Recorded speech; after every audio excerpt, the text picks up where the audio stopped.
Hai kawan-kawan, hari ni Furqan nak baca cerita Kasih Si Burung.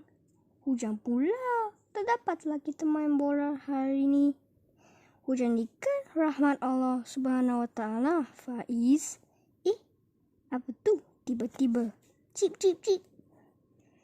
Awak tak apa-apa ke anak burung? Kesiannya awak. Anak burung, saya selimutkan awak ya. Petang itu, alhamdulillah awak dah sihat, terbanglah. Keesokan harinya ketika Luqman dan Faiz pulang dari sekolah. Ni burung yang kita tolong semalam dah. Burung pun pandai ucap terima kasih, Masya Allah. Cip cip. Dia ingat kita lagi lah. Okey.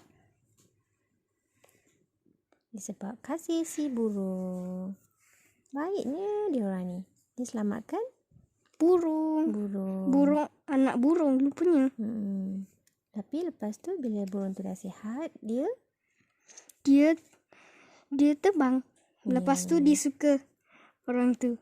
Dia suka dekat budak tu. Rupanya nama dia Luqman. Ni Faiz, ni Luqman.